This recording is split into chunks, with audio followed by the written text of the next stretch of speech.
நாம் ஜெபம் செய்வோம். பரலோக பிதாவே, இந்த ஞாயிற்றுக்கிழமை ஆராதனை வேலைக்காக உமக்கு நன்றி ஆண்டவரே. ஆண்டவரே, இப்போதும் நாங்கள் பாடுகிற பாடல், துதி, ஸ்தோத்திரம், திருவார்த்தை எல்லாவற்றிலும் உடைய பிரசனம் எங்களோடு இருந்து வழிநடத்த வேண்டுமா வேண்டிக்கொள்கிறோம் ஆண்டவரே. ஆண்டவரே, இந்த கர்த்தருடைய நாளிலே ஆண்டவரே, நாங்கள் ஒவ்வொருவரும் அதிகமாய் உற்சாகம் அடையவும், மனம் திரும்பி இன்னும் அதிகமாய் உமக்குள்ளே ஊன்ற கட்டப்படவும் வேண்டுமா வேண்டிக்கொள்கிறோம் ஆண்டவரே. ஆண்டவரே, செடியாகிய உண்மையிலே நாங்கள் கொடிகளாய் நிலைத்திருந்து வாழ எங்கள் ஒவ்வொருவருக்கும் உதவி செய்யணுமா வேண்டிக்கொள்கிறோம் ஆண்டவரே. தொடர்ந்து நீரை வழிநடத்தும் மீட்புச்சிரமாகிய இயேசு கிறிஸ்து வேண்டிக்கொள்ளும் நல்ல பிதாவே, ஆமென். பாடல் எண் 446. புதிய பாட்டு புக்கத்தில் 447.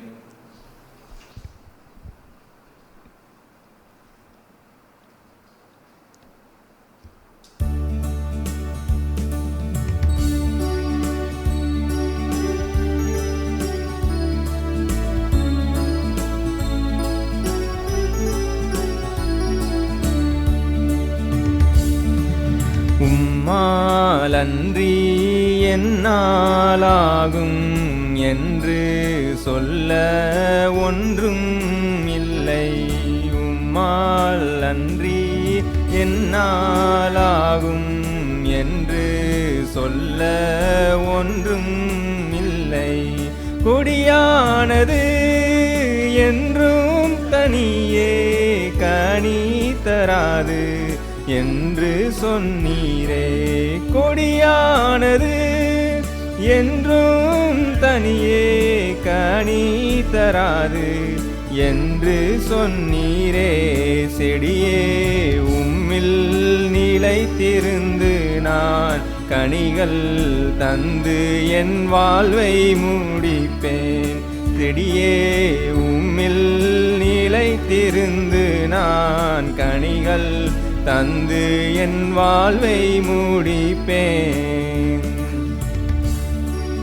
பலனும் அல்ல பராக்கிரமும் அல்ல, உமதாவியால் தானாகனும் தேவா.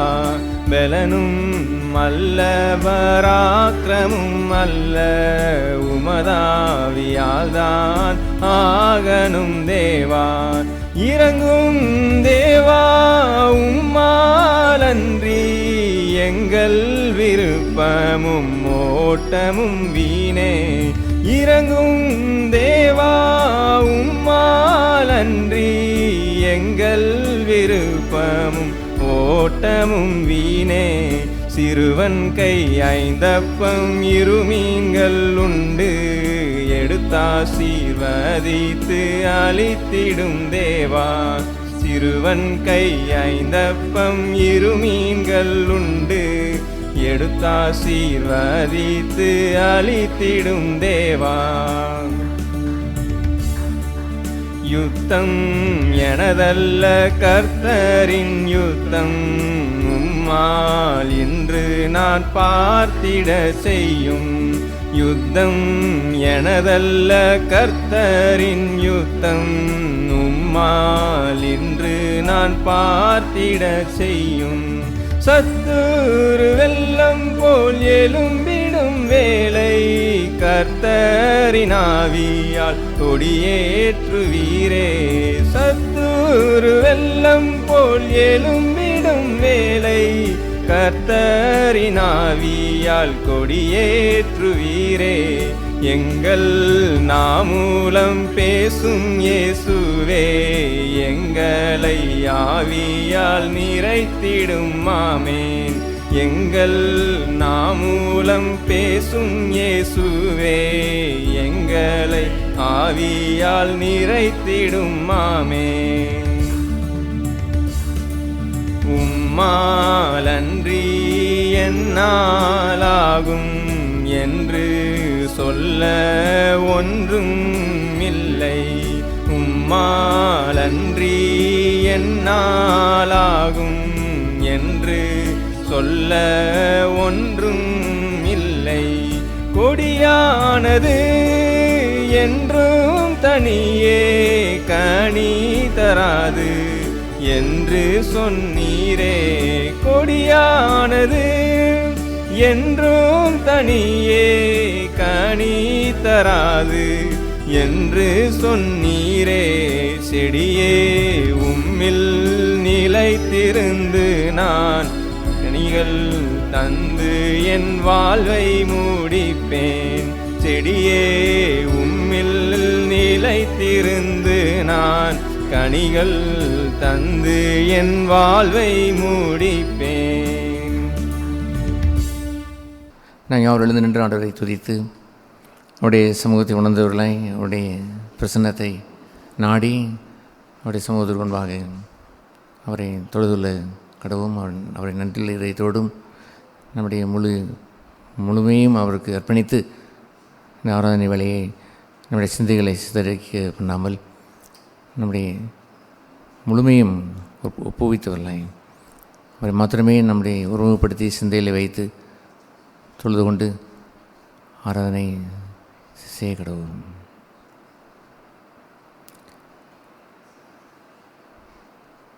ஒரு நிமிடம் மௌனமாய் அவரை நாம் மண்டில் வைத்து எந்த யோசனைகளையும் புறம்பே தள்ளி கிறிஸ்து விரோதமான யோசனைகளை சிறைப்பிடித்து அப்புறப்படுத்துகிறோம் என்று பவுல் கூறுவார். அதுபோல் வருகின்ற எல்லா கவலைகளையும் எல்லா பாரங்களையும் தள்ளி வைத்துவிட்டு அவரையே நாம் நோக்கி பார்த்ததில்லை.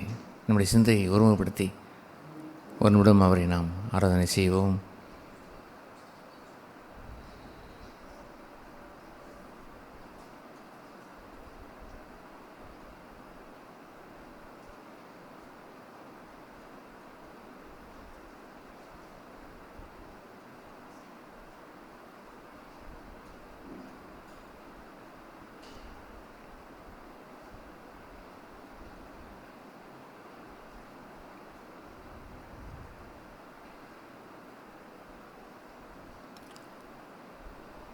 உம்மோடு இருப்பதுதான் உள்ளத்தின் வாஞ்சையா, உம் சித்தம் செய்வதுதான் இதயத்தின் ஏக்கமையா. உம்மோடு இருப்பதுதான் உள்ளத்தின் வாஞ்சையா, உம் சித்தம் செய்வதுதான் இதயத்தின் ஏக்கமையா. ஏசையா உம்மைத்தானே என் முன்னே நிறுத்தியுள்ளேன். ஏசையா உம்மைத்தானே என் முன்னே நிறுத்தியுள்ளேன். நம் முன்பாக வருவதெல்லாம் இந்த உலகத்தினுடைய கவலைகள், எதிர்காலத்தை குறித்த கவலைகள், நாளை குறித்த கவலைகள், வீட்டை குறித்த கவலைகள், எத்தனையோ பொருளாதார நெருக்கடி, இந்த உலகத்தினுடைய நிந்தை, அவமானம் என்றெல்லாம் வருவதெல்லாம் தேவனை மறைத்து விடுகிறது. அவரை நாம் காண முடிவதில்லை. என் கண்முன்னே நிறுத்துவதெல்லாம் அவர் மாத்திரமே நிற்க வேண்டும். மெய்யான ஆராதனை கொண்டவர்கள் அப்படித்தான் அவரை வைத்து பூஜைக்கு விரும்புவார்கள். எந்த சூழ்நிலையானாலும், என்ன மனுஷனானாலும், எந்த நஷ்டமானாலும், எந்த சேதமானாலும் எங்களை அன்பை விட்டு பிரிக்க மாட்டாது என்று சொல்கின்ற உத்தம ஆராதனை பெற்றிருப்பார்கள். ஏசையா உம்மைத்தானே, எல்லோரும் சேர்ந்து ஏசையா உம்மைத்தானே என் முன்னே நிறுத்தியுள்ளேன். ஏசையா உம்மைத்தானே என் முன்னே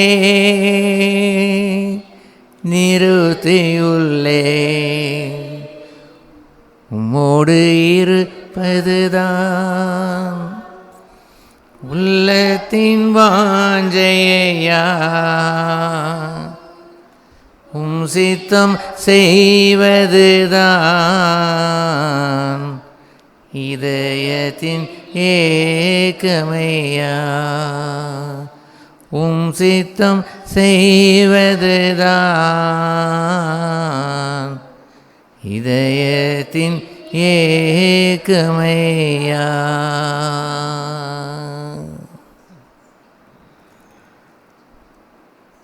அவரை முன்வைத்து அவரை பூஜித்து ஒரு சில வார்த்தைகளை நம்ம எல்லோருமே அவரை ஆராதனை துதித்து ஆராதனை செய்ய கடவும்.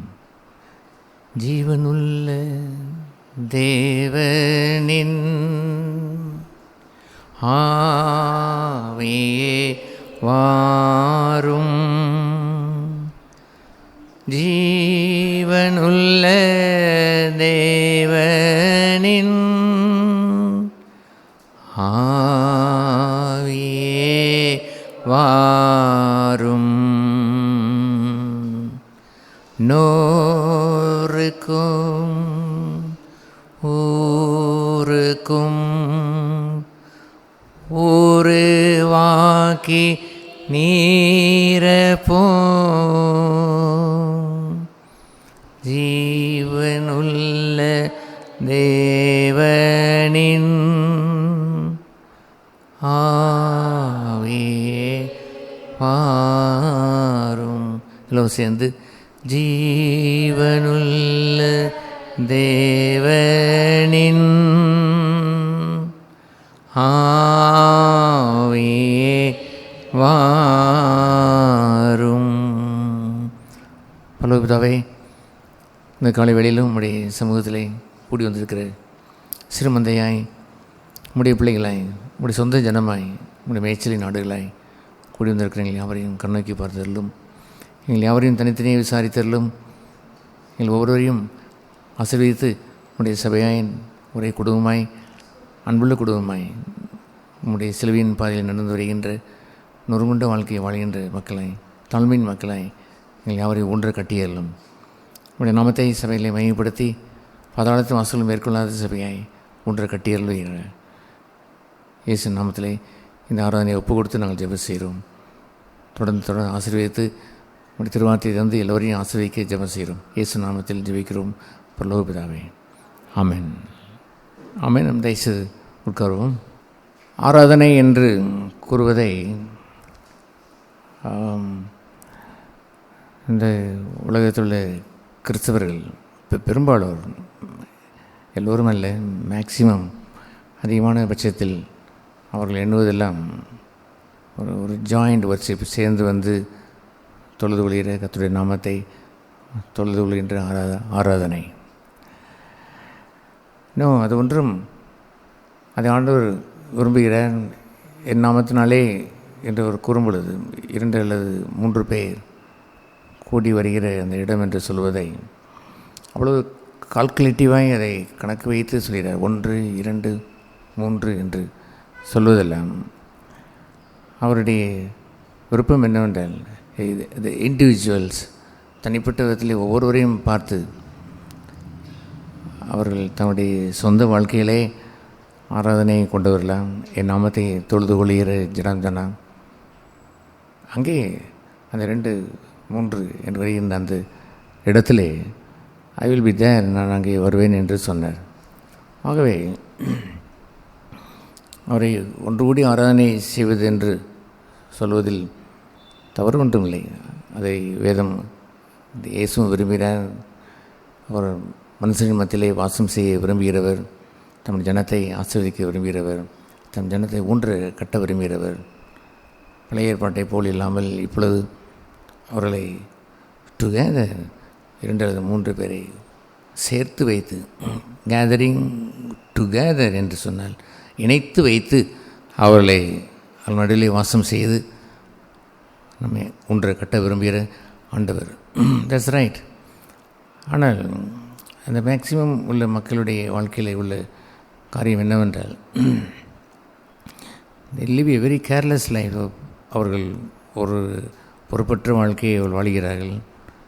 அண்டு அவர்கள் தன்னுடைய ஜீவியத்தில் இன்னும் அவர்கள் ஒரு தெய்வ பயம் அல்லது கர்த்தருக்கு உண்பான ஒரு தாழ்மை, கர்த்தருக்கு முன்பு அஞ்சி நடக்கிற ஒரு வாழ்க்கை அவரை உண்மையாய் எல்லா இடங்களிலும் வாழ்கின்ற ஒரு ஜீவியம் என்று இருக்கக்கூடிய அந்த 6 நாள் ஜீவியத்தை அந்த 6 days அந்த வார நாட்களை they live in a different way, வித்தியாசமாக வாழ்ந்துவிட்டு அந்த கம் டுகெதர் சேர்ந்து வரும் பொழுது அவர்கள் மியூசிக் என்ன, அவருடைய மேலதாளங்கள் என்ன, அவர்களுடைய ஆர்ப்பரிப்பு என்ன, அவருடைய ஷவுட்டிங் ஹல்லேலூயா அதை நாம் விரும்புகிறோம். we love music, we want to sing unto the Lord. கர்த்தருக்கு நாம் பாடி மகிழ, நாம் கிண்ணறத்தோடு நாம் பாட, அவரை கைத்தாளத்தோடு ஓசையோடு அவரை பாடுவதற்கு நாம் விரும்புகிறோம். That's correct. ஆனால் அதுபோன்று அந்த 6 days லைஃப் இல்லாமல் அவர்கள் அந்த 7ஆம் நாள் வருகின்ற அந்த ஆராதனை என்று சொல்வதைத்தான் தேவன் விரும்புவதில்லை. அது அஞ்ஞானிகள் வைத்திருக்கிறார்கள். அஞ்ஞானிகள் அவர்களுக்கென்ற ஒரு கிழமை உண்டு. அவர்களுடைய ஆராதனை என்று சொல்கின்ற, அவர்களுடைய தொழுகை என்று சொல்கின்ற வெள்ளிக்கிழமையாக இருக்கக்கூடும், அல்லது சில புதன்கிழமை என்று வைத்திருக்கக்கூடும், சனிக்கிழமை என்று ஒன்றை வைத்திருந்திருக்கக்கூடும்.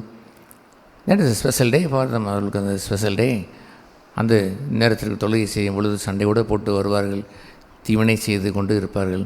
ஆனால் they will come and worship. நாம் ஆராதனை செய்து முடித்து விட்டோம், பூஜை முடிந்தது, நாம்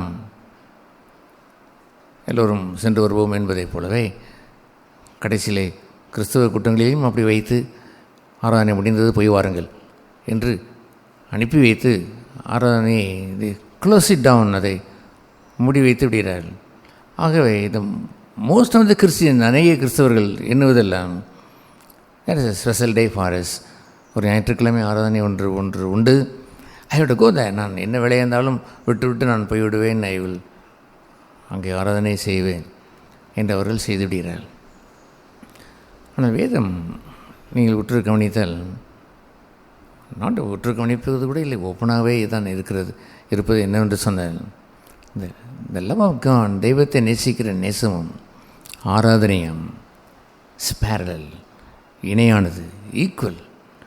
how much you love God, நீ எவ்வளோ நேசத்தை வைத்திருக்கிறீர்களோ, that is equal to worship the Lord.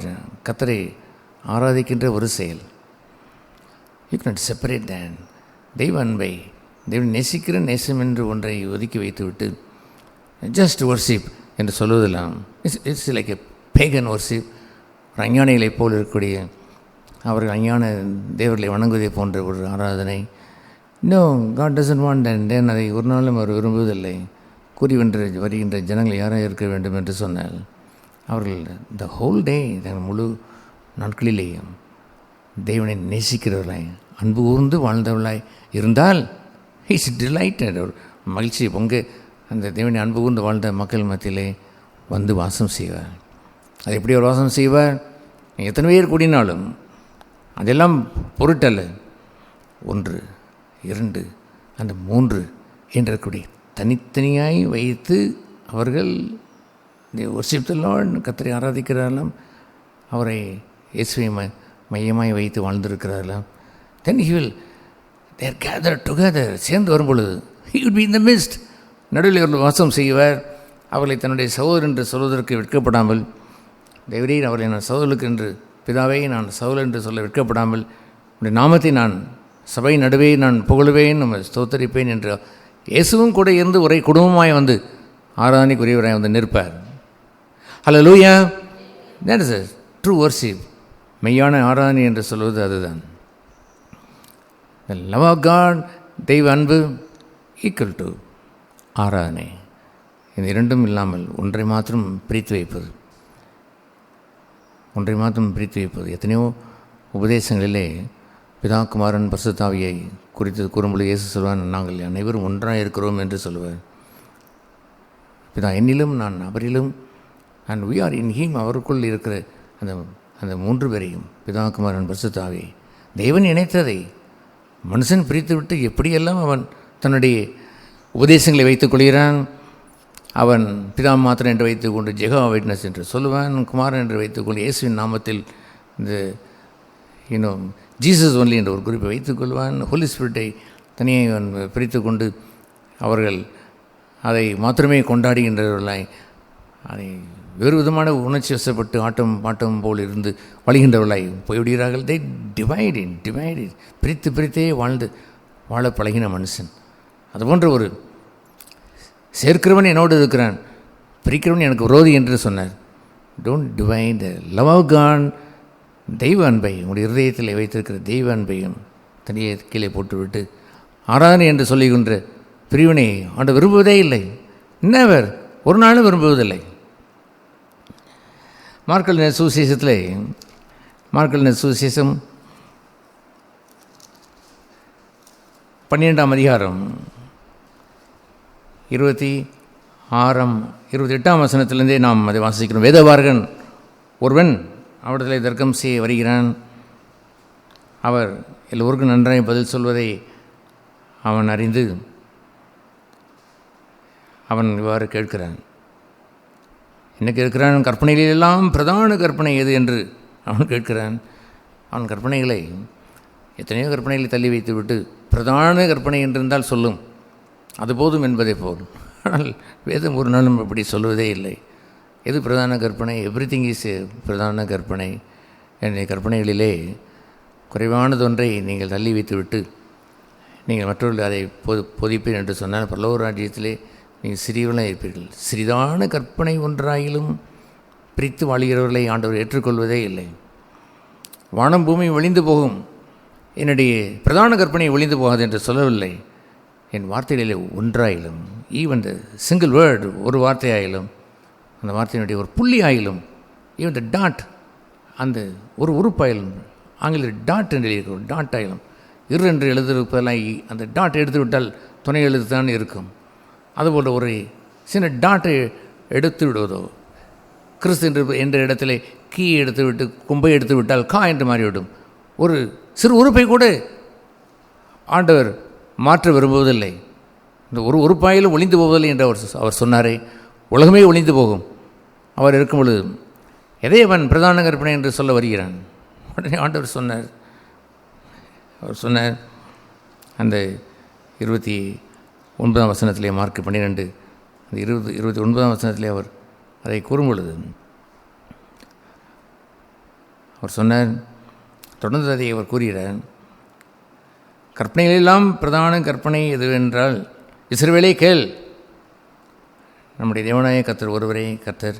உன் தேவனாய கர்த்தரிடத்தில் உன் முழு இதயத்தோடும், உன் முழு ஆத்மாவோடும், உன் முழு மனதோடும், உன் முழு பலத்தோடும் அன்பு கூறுவாயாக என்பதே பிரதான கற்பனை. அப்படின்னா என்னவென்று அவர் கூறுகிறார், அவர் சொல்கிறார், காட் இஸ் த தேவன். அவரை நீ கற்பனை என்ற ரூபத்தில் அல்லாமல் உன்னுடைய தெய்வத்தை முழு இதயத்தோடும், முழு ஆத்மாவோடும், மனதோடும், பலனோடும் அன்பு கூறுவாயாக. எதையப்பா நீ இப்பொழுது பிரதான கற்பனை என்று சொல்லுவாய்? இந்த அன்பை நீ பிரித்துவிட இயலுமா? No, you can not divide it. அதை பிரித்துவிட இயலாது. You have to love him wholeheartedly. முழு இருதயமாய் நேசிக்க வேண்டும். காட் என்ற அந்த தெய்வம் என்ற ஒரு பகுதி இல்லாமல் ஆராதனை என்ற பகுதியே இல்லை. தெய்வம் என்ற ஒரு பகுதி இல்லாமல் இஸ்ரவேலுக்கு ஒரு துதி என்றும் அவர்கள் கூடியிருக்கின்ற இந்த மோசையிட கூடாரம் என்று ஒன்றும் இல்லவே இல்லை. So there is only God. தேவனாய கர்த்தர் ஒருவரே. அவரை பூஜிக்கிற ஒரு மனுஷன் யாராக இருப்பான் என்று சொன்னால், முழு மனதோடும் அவரை அன்பு கூறுகின்ற ஒரு வாழ்க்கை என்று வரும்பொழுது அந்த கற்பனையினுடைய முழுமையும் பயன்படுத்துவான். The whole commandment of God, என்னுடைய கற்பனைகளை பயன்படுத்தி he will worship him. அத்தனையும் ஆராதனைக்கு பயன்படுத்தி கொள்வான். பிரஸ்தாபப்படுத்துவதற்கல்ல, தன்னை ஒரு மேன்மைப்படுத்துவதற்காக அல்ல. ஏதாவது ஒரு பகுதியை பிரித்து வைத்து கொண்டு தனக்கென்று வாழ்கின்ற ஒரு வாழ்க்கையை வைத்துக் கொள்வதல்ல. வித் ஆல் இஸ் ஹார்ட், முழு இதயத்தோடும் முழு கற்பனைகளையும் வைத்து அவரை அன்பு கூறுவான், அவரை வார்த்தைகளை கை கொள்ளுவான் என்று அவர் கூறினார். இதற்கு ஒப்பாக இருக்கிற, இட் இஸ் ஆல்மோஸ்ட் ஈக்குவல், இதற்கு ஒப்பாக இருக்கிற இரண்டாவது கற்பனை என்னவென்று சொன்னால், உன்னிடத்தில் நீ அன்பு கூறுவதைப் போலவே பிறனிடத்திலும் அன்பு கூறுவாயாக என்பதை. இவைகளிலும் பெரிதான கற்பனை வேறொன்றும் இல்லை என்று முடித்து விட்டார். அப்படியானால் இந்த இரண்டை வைத்துவிட்டு முழு பைபிளையும் நம் கீழே போடவா அவர் சொன்னார். அவன் விளங்கி கொண்டான். அந்த வேதபாரகன் அவன் சரியாக விளங்கி கொண்டான். நாம் வேண்டுமானால் அரைகுறையாக விளங்கி இருந்திருக்கக்கூடும். அவன் சரியாக விளங்கி கொண்டான். It's not easy thing to love others. மற்றவர்களை நேசிப்பது என்பது ஒரு நாளும் கூடாது. இப்போ லவ் காட், நான் தேவனை நான் நேசிக்கிறேன் என்று சொன்னால் காட் லவ்ஸ் மீ, தேவன் என்னை நேசிப்பார். தேவனை நேசிக்கிற முந்தைய அவர் நம்மை அன்பு கூர்ந்தார், ஆகவே நம்ம அவரை நேசிக்கிறோம். And he for is is love, தன்னுடைய அன்பை தன்னுடைய இருதயத்தில் ஊற்றுகிறார். ஆகவே we love one another equally, ஒரே விதமாய்த்தான் வைத்திருக்கிறோம். It is equal. The love of God, we don't show the love in a different human way. மனுஷி அன்பை நாம் காட்டுவதில்லை. உலகத்தில் மனுஷி அன்பு உண்டு. கொடுக்கிறவனுக்கு கொடுப்பது, வாழ்த்துவனுக்கு வாழ்த்துவது. சபிக்கிறவனே அவன் அன்பு கூற மாட்டான். தீது செய்கிறவனே அவன் அவன் அவன் மறுத்து விடுவான். தன்னை விரோதம் செய்கிறவனே அவன் கொலை செய்ய விரும்புவான். இன்னும் அதுபோன்ற ஒரு பகுதியை அவர் எப்படி அவர் சொன்னார், I can love with human love. மனுஷி அன்பை வைத்து வாழ இயலாது. இந்த முதலாவது கற்பனையினில் நிறைந்து வந்து தெய்வ அன்பினால் நிறைந்தால் ஒழிய how can I love my wife till to the end. முடிவடைந்தும் எப்படி அன்பு கூற முடியும்? என் எதிர்வீட்டுக்கான தீமை செய்வான், அவன் எப்படி நான் முடிவடைந்தும் அன்பு கூற முடியும்? ஸோ ஈக்குவலாய் எது ஈக்குவல் என்று வைத்தால் தெய்வ அன்பை ஈக்குவலாய் வைத்திராமல் எந்த மனுஷி அன்பை காட்ட முடியும்? சிரித்து கொண்டே போவது அன்பா? கைகுலுக்கி கொண்டால் அது அன்பா? சேர்ந்து சாப்பிட்டு விட்டால் அன்பா?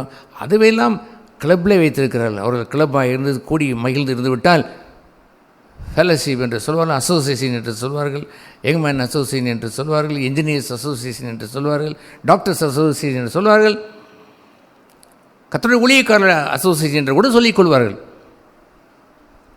இன்னும் யாரோ சிலரை மாத்திரம் அன்பு கூறுவதை போல் இருக்கக்கூடிய இந்த உலக அன்பு அல்ல. இருதயம், முழு இருதயத்திலையும் தெய்வ அன்பை வைத்து நான் பெற்றுக்கொண்டபடினால் ஐ லவ் எவ்ரி ஒன், எல்லோரையும் நான் நேசிக்கிறேன். அந்த அன்பிலே பழுதொன்றும் வந்துவிடக்கூடாது ஐயா. அந்த உன்னத பாட்டிலே அவள் சொல்வாள், சுலமித்தியால் தன்னுடைய நேசரை குறித்து சொல்லும்பொழுது, உங்களுடைய அன்பிலே பழுதொன்றும் இல்லை. அல்லேலூயா. திருப்பி திருப்பி பார்த்தாலும் அங்கே அந்த அன்பிலே வெறுப்பு என்று இல்லை, மாற்றம் என்று இல்லை, அங்கே மாறுதலான ஒரு சிந்தைகள் அங்கே இல்லை. நாட் ஈவன் ஏ சை, கொஞ்சம் கொஞ்சம் நிழல் போன்றிருக்கக்கூடிய ஒரு நிழல் கூட இங்கே இல்லை. அன்பிலே பழுதொன்றும் இல்லை. அது ஏனென்றால் அந்த சுலமித்தியால் she received the love of God, தெய்வ அன்பை அவள் உள்ளத்திலே பெற்றாள். He brought me to the banqueting table and the banner over me is love. He brought me to the banqueting table and the banner over me is love. He brought me to the banqueting table and the banner over me is love. His banner over me is love என்று பாடுவாள். என்ன பாட்டு? என்னை விருந்து சாலைக்கு அழைத்து வந்தார். என் மேல் பறந்தபடி நேசம்தான். அப்படி ஒரு அவருடைய விருந்து சாலையிலே என்னை கொண்டு வந்து அன்பினால் என்னை மூழ்கடித்து விட்டார். பறந்து கொண்டிருக்கிற அந்த கொடி நேசம் ஒன்றை தவிர வேறொன்றும் இல்லை. அப்படி ஒரு நேசக்கொடியை அந்த சூலமித்தியாலும் கண்டால், அப்படி தெய்வ அன்பை வைத்து தான் we can love one another, ஒருவர் நேசிக்க முடியும். மனுஷி அன்பு ஒன்றும் நிலைத்திருப்பதில்லை. யாரோ எனக்கு ஒரு சிறு உதவி செய்து விட்டால், ஆஹா நீரே என் தெய்வம் என்று நாம் ஏற்றுக்கொள்வதும் இல்லை. ஏதோ ஒரு பணம் உதவி வந்துவிட்டால் அதை நான் வணங்கி நான் பின்னால் நான் செல்வதும் இல்லை. ஐ லவ் யூ மோர் என்று நான் அதை பிரித்து வைத்து வாழ்வதில்லை. we have the divine love, தெய்வ அன்பை வைத்து we love one another. அந்த வேதமாறன் அதை கேட்டு, சர்தான் போதகரே சரியாய் சொன்னீர், ஒரே தேவன் உண்டு, அவரை தவிர வேறொரு தேவன் இல்லை, அவரையே ஆராதிப்பது ஒன்றுதான் காரியம். அவன் இப்பொழுது விளங்கி கொண்டான். 2 கற்பனை என்பதை இவன் காரியத்தை விளங்கி, yes yes yes God is one, தேவன் ஒருவரே, அவரை ஆராதித்தால் அவருடைய முழு கற்பனையில் கை கொண்டாலே போதும், எவ்ரி திங் இஸ் ஃபுல்ஃபில், எல்லாம் நிறைவேற்றிவிடும். பிறரை அன்பு கூறுவது என்பதும் தானாகவே வந்துவிடும். மை கப் ரன்னத் ஓவர், என் பாத்திரம் நிரம்பி வழிகிறது என்று சொல்வதை போல் என்னுடைய பாத்திரத்திலே அந்த தெய்வ அன்பு வரும்பொழுது இட் ஓவர் ஃப்ளோஸ், பாய்ந்து இட் லவ்ஸ் ஒன் another, பிறரை நேசிக்கும். தெய்வ அன்பு இல்லாமல் பிறரை நேசிப்பது என்பது கிளப் லவ், மனுஷிய அன்பு. பேதுருவை சொன்னதை போல், பேதுருவே நீ தேவனுக்கானலை விட்டுவிட்டு மனுஷியமானதை தேடினாயே, மனுஷனுக்குரியதை தேடினாயே, கெட் பிஹைண்ட் மீ சேட்டன் என்று சொன்னார். தெய்வ அன்பை பிரித்து மனுஷியத்துக்கு அதை பிரித்து வைத்து பார்ப்பதா? அதை அப்பாலேவோ சாத்தானே என்று அதை விரட்டி வைத்து விட்டார். மனுஷிய அன்பு வஞ்சகம் உள்ளது, மாயம் கொண்டது. எந்த மனுஷனும் திருமண நாட்களிலே நல்ல ரசத்தைத்தான் கொடுப்பான். எந்த மனுஷனும் அவன் குடிகாரனாக இருந்தாலும் யாராக இருந்தாலும் கல்யாணமானவுடன் அன்பு காட்டுவான். அதெல்லாம் சுயநலத்திற்கு மேய்ந்து கொள்ளக்கூடிய ஒரு நோக்கத்தை வைத்து அன்பு கூறுகிறான். அதெல்லாம் முடிந்து வைத்தவுடன் பின்பு அவன் கெட்ட ரசத்தை தான் கொடுப்பான். ஒரு மனிதன் தவறில்லை, எல்லோரும் பின்பாக வர வர வர வர வர அந்த ரசம் குறைந்து, மனுஷி அன்பு குறைந்து நல்ல ரசம் இருப்பதில்லை. நீரோ யேசுரானே, நீரோ இந்த மட்டும் கடைசி மட்டும் முந்தின ரசத்தை விட பிந்தின ரசம் அவ்வளோ ருசியுள்ளதாக இருக்கிறதே. தேட் இஸ் டிவைன், திவ்யம், க்ளோரி, மகிமை நிறைந்தது. இயேசு அங்கே தம்முடைய மகிமையை அவர் வெளிப்படுத்தினார். ஆகவே ஹூ கேன் டிவைட் காட், தேவனை ஒருவன் பிரித்து வாழ்வது எப்படி முடியும்? தேவனாய கர்த்தர் ஒருவரே என்று சொல்வதை அவன் மனப்பூர்வமாய் அவன் ஏற்றுக்கொண்டான். That is the answer is clear. Answer கிடைத்து விட்டது. அவரே தேவன். தெய்வத்தை ஆராதிக்கின்ற ஒன்றிலிருந்து தான் எல்லாம் வழிந்து ஓடுகிறது. உங்களுடைய ஆவி, ஆத்மா, சரீரம் என்று வரிசைப்படுத்துவதை பார்த்தீங்களா? ஆவி தான் ஃபஸ்ட், இரண்டாவது தான் ஆத்மா, மூன்றாவது தான் சரீரம். மனுஷன் சரீரத்தையே எண்ணுகின்ற மனுஷன் சரீர உறவுகளையும் சரீர சிநேகத்தையும் சரீரத்துக்குரிய ஃப்ரெண்ட்ஷிப்பையுமே யோசித்து கொண்டு வாழ்கின்ற மனுஷன் அவன் ஆவியிலே கர்த்தரை அறிகின்ற அந்த பங்கை அவன் பெறுவதில்லை. அந்த ஆவி சுகமாக இருந்தால் ஆத்மாவும் சுகமாக இருக்கும். ஆத்மா என்று சொல்வது சமாதானம், மகிழ்ச்சி, பரலோகத்திற்குரிய பரிசுத்தம் உண்டாகும் சந்தோஷம் நிறைந்து ஆத்மத்தில் எப்போதும் பறிபோகாதிருக்கிற மகிழ்ச்சியும் சமாதானத்தையும் பெற்றிருந்திருப்பான். அண்ட் த்ரூ த பாடி அவன் சரீரத்திலையும் அது வழிந்து முழு பலனோடும் அவன் பிறரை அன்பு கூற அவன் சென்று விடுவான். It's overflowing. மனுஷன் எதிர்பார்க்கிறதை போல் வெளியிருந்து அல்ல, உள்ளிருந்து வர வேண்டும். ஒன்றான மெய்தவனாகி உண்மையும் அன்பினவராகி இயேசு கிறிஸ்துவையும் அறிவதல்லவோ நித்திய ஜீவன், அதிலிருந்து புரண்டு வர வேண்டும். அல்லாமல் இரண்டாவது கற்பனை என்று மேன்மை பாராட்டுவது ஒரு மனுஷன் இருப்பான் என்றால் உற்று நோக்குங்கள். பிறரை நேசிக்கிறேன் என்று சொல்கிறவனுடைய உற்று நோக்கி பாருங்கள். அங்கே தன்னலம் உண்டு, சுயநலம் வைத்து அவன் அன்பு கூற பார்க்கிறான். ஏதோ ஒன்று எதிர்பார்த்து அவன் அன்பு கூறுகிறான். ஒன்று கிடைக்கும் என்று காத்துக்கொண்டு அவன் அன்பு கூறுகிறான். அவனுடைய அன்பிலே பிழை இருக்கிறது. கரைபட்டு அவன் அன்பு கூறுகிறான். அந்த அன்பிலே பிழை ஏதும் இல்லாத சுலமத்தியால் சொன்னதை போல் உன் அன்பிலே ஒரு கரையும் இல்லை என்று சொல்வது கூடியதான் அது இருப்பதில்லையே. ஆகியவன் கண்டான், ஆன்சரை கண்டுபிடித்து விட்டான். முழு கற்பனைகளுக்கும் உகந்தவர் தேவன். அந்த முழு கற்பனைகளையும் முழு மனதாய் அன்பு கூறுகின்ற அந்த பங்கை வைத்து அவன் வாழும் பொழுது ஒன்றும் சேதமடைவதில்லை. சகல கற்பனைகளும் பிரதானம்தான். பிரதான கற்பனை என்று அவன் கேட்டதை அவன் உணர்ந்து நோ நோ நோ தேவன் ஒருவரே என்ற இடத்தை அவன் அடைந்து விட்டான். அவர் ஒருவரே தேவன், வேறொரு தேவன் இல்லை. முழு இதயத்தோடும் 33ஆம் வசனம், முழு இதயத்தோடும் முழு மனதோடும் முழு ஆத்மாவோடும் முழு பலத்தோடும் அவரிடத்தில் அன்பு கூறுகிறதும் தன்னிடத்தில் அன்பு கூறுகிறது போல் பிறரிடத்தில் அன்பு கூறுவதுமே சர்வாங்க தகனம் முதலிய பலிகளை பார்க்கிலும் முக்கியமாக இருக்கிறது என்று கூறிவிட்டான். ஹல்லேலூயா. அது என்னவென்று அவன் கூறினான் பற்றியெல்லாம் இவை அனைத்தையும் கூட்டி வைத்து இப்படி அன்பு கூறுகின்ற வாழ்க்கை என்று இருக்கிறதே, இது சர்வாங்க தான பலிகளை செலுத்துகின்ற ஆராதனைக்கு ஒப்பானது என்று அவன் சொல்லி வைத்து விட்டான். ஏன் ரோமர் 12ஆம் அதிகாரத்திலே ஆராதனை என்ற ஒரு பகுதியை நேரடியாகவே பவுல் அங்கே குறிப்பிட்டதை கூறுவார். மற்ற எந்த இடங்களிலும் விட அந்த வசனம் மிக முக்கியமானது. அது ஏனென்றால் அந்த வசனத்தின்படி அவர் கூறுகிறார், அவர் கூறினார், சகோதரரே நீங்கள் உங்கள் சரீரங்களை, தட் மீன்ஸ் ஆவி, ஆத்மா, சரீரம், இந்த மூன்றை சேர்த்து உங்களுடைய சரீரங்களை நாமும் சரீரம் என்று எண்ணுகிறோம்.